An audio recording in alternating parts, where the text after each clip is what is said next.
नमस्कार दोस्तों, जय श्री कृष्णा, राधे राधे दोस्तों। एक बार फिर से आपका हमारे YouTube चैनल धर्मशिव में स्वागत है।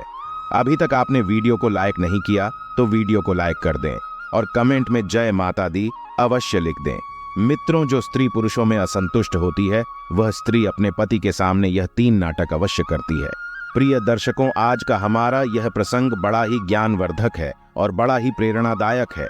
चरित्रहीन स्त्री के लिए बद्ध चलन, स्त्री के लिए अपना धर्म, अपना कर्म और अपने लोग हमेशा से ही पराये होते। कहते हैं कि जो स्त्री अपने परिवार को, अपने लोगों को और अपने धर्म को नहीं मानती है, समाज में लोग उसे बदचलन ही कहते हैं। इसी तरह आज हम बात करने वाले हैं कि जो स्त्री पर पुरुषों से असंतुष्ट रहती है वह स्त्री अपने ही पति के सामने कौन सी 3 नाटक करती है। आज के यह जरूरी बातों को आप सभी अंत तक अवश्य सुनिए। अंत तक इस वीडियो के साथ बने रहिएगा। आज की ये वीडियो बड़ी ही ज्ञानवर्धक है और बड़ी ही प्रेरणादायक है। ये वीडियो आप लोगों को बहुत कुछ सिखा कर जाएगी। साथ ही बंधुओं, इस चैनल पर अगर आप मेहमान बंधु बनकर आए हैं तो चैनल को सब्सक्राइब अवश्य कर दीजिएगा, क्योंकि आपका एक सब्सक्राइब हमारे लिए काफी मायने रखता है। साथ ही मित्रों, आप केवल हमारे दर्शक ही नहीं, आप हमारे परिवार की तरह हो। आपके एक सब्सक्राइब करने से हमारा परिवार बढ़ता है, इसीलिए चैनल को सब्सक्राइब अवश्य कीजिएगा। दोस्तों, आइए जानते हैं। कहते हैं कि मित्रों, प्रेम के भीतर कभी भी उम्र नहीं छिपी होती है। कहते हैं कि जो सच्चे प्यार करने वाले होते हैं वे ना तो उम्र का लिहाज करते हैं, ना ही धर्म का लिहाज करते हैं और ना ही अपनों का लिहाज करते हैं। बंधुओं, इसी तरह एक बार की बात है, एक नगर में बहुत ही धनी सेठ रहता था। बंधुओं, वह सेठ करीब अपनी 62 वर्ष की आयु को पूरा कर चुका था, यानी कि वह आधा वृद्ध हो चुका था। अपने जीवन की आधी आयु को वह सेठ जी चुका था। मित्र बंधुओं, इसी तरह इस उम्र में भी सेठ का विवाह नहीं हुआ था, परंतु सेठ चाहता तो अपनी बेशुमार धन दौलत की वजह से कहीं से भी विवाह कर सकता था। परंतु मित्रों, कहते हैं कि मनुष्य का भाग्य और दुर्भाग्य विधाता ही लिखते हैं, जो विधाता लिखते वही होकर रहता है। बंधुओं, इसी तरह आधी आयु पूरी करने तक भी उस सेठ का अभी तक विवाह नहीं हुआ था। उसके बाद में सेठ बहुत परेशान रहा करता था और जब सेठ पूरी 62 वर्ष की आयु पूरा कर चुका था तो सेठ बड़ा ही चिंता में पड़ने लग गया। सेठ सोचने लगा कि मेरे पास खूब धन है, धन दौलत की मेरे पास कोई कमी नहीं है, खूब सारा मेरे पास पैसा है और मैंने अपने जीवन में केवल धन ही कमाया है। परंतु अब मेरी आधी वृद्ध आयु हो चुकी है। अब मेरे मर जाने के बाद में मेरे इस धन दौलत को कौन संभालेगा?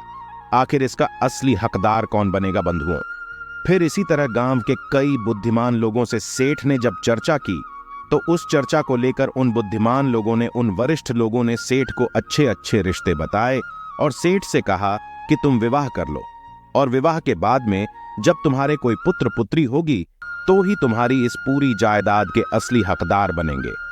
इसी तरह फिर मित्रों, सेठ के पास खूब सारा धन था। धन की सेठ के पास कोई कमी नहीं थी, तो सेठ अपने विवाह योग्य लड़की देखने के लिए चला जाता है। मित्रों, जब लड़की के घर सेठ जाता है और अपनी वधू को देखता है, अपनी पत्नी को देखता है, तो सेठ की पत्नी करीब 19 वर्ष की एक नई युवती, एक लड़की थी। दरअसल उसके बाद में सेठ उस लड़की को देखकर, उस स्त्री को देखकर प्रसन्न करते हैं और विवाह करने के लिए तैयार हो जाते हैं। मित्रों, फिर इसी तरह उस युवती स्त्री का विवाह उस वृद्ध सेठ से कर दिया जाता है। प्रिय दर्शक, उसके बाद में उस जवान युवती लड़की से विवाह करके अपने घर ले आता है।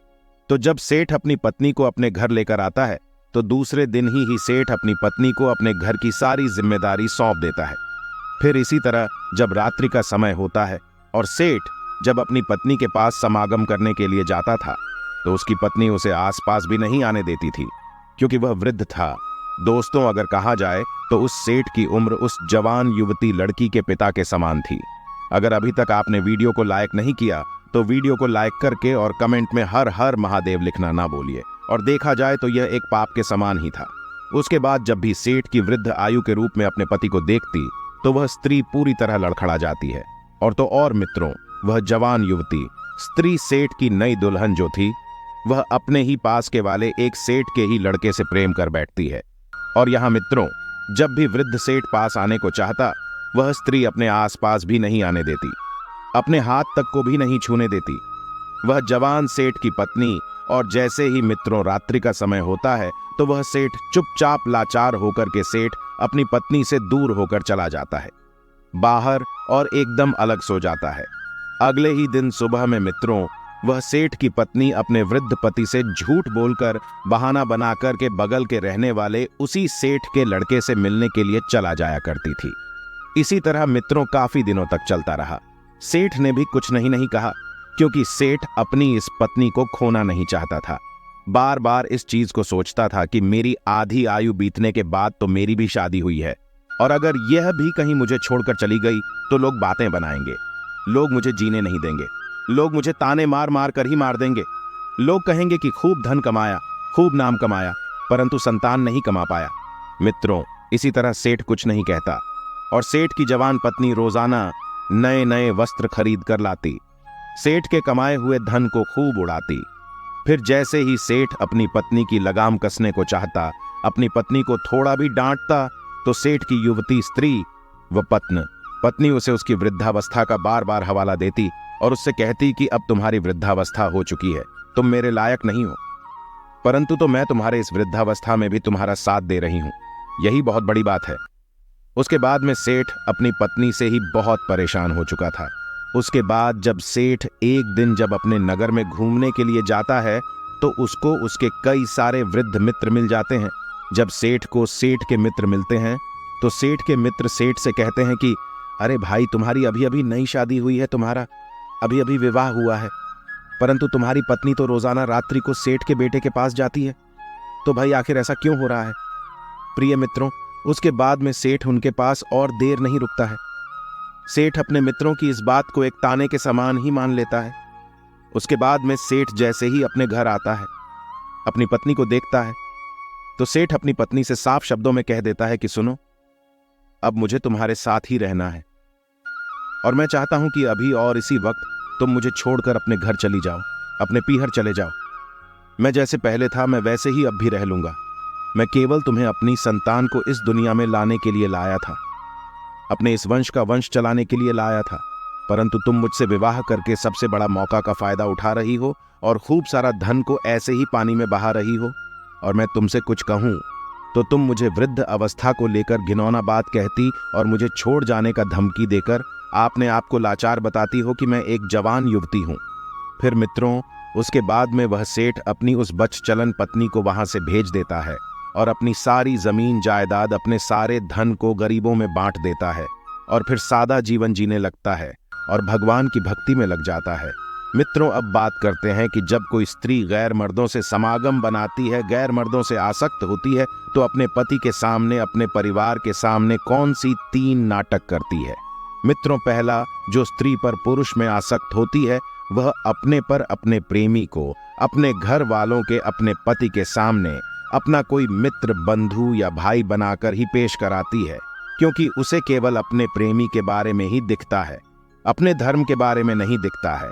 और मित्रों, किसी ने सत्य ही कहा है, जो स्त्री होती है वह पुरुष में आसक्त होती है, जो वेश्या रूप धारण करती है, वह कर्म धर्म सब कुछ भूल जाती है।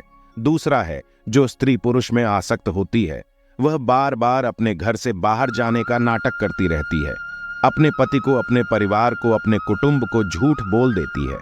मित्रों, तीसरा है, जो स्त्री पुरुष में आसक्त होती है, वह अपने परिवार को, अपने पति को बार बार नीचा दिखाने, उन्हें बार बार उनकी कमजोरी का हवाला देती रहती है, कोशिश करती है, जिससे वे अपने मन के भीतर से बीमार हो जाती है और अपनी इस लाचारी को घेर लेती है। मित्रों, जो स्त्री पुरुष में आसक्त होती है, वे 3 नाटक अवश्य ही करती है। यह कहानी आपको कैसी लगी? कमेंट कट बॉक्स में अवश्य बताएं मित्रों। मैं उम्मीद करता हूं कि यह कहानी आपको पसंद आई हो। दोस्तों, यदि आपको यह वीडियो पसंद आई हो तो आप अपने चैनल को सब्सक्राइब करके बेल आइकन जरूर दबा दें, जिससे आने वाली वीडियो आपके पास सबसे पहले पहुंचे। दोस्तों, और मिलते हैं ऐसी नॉलेज वीडियो में, तब तक के लिए धन्यवाद।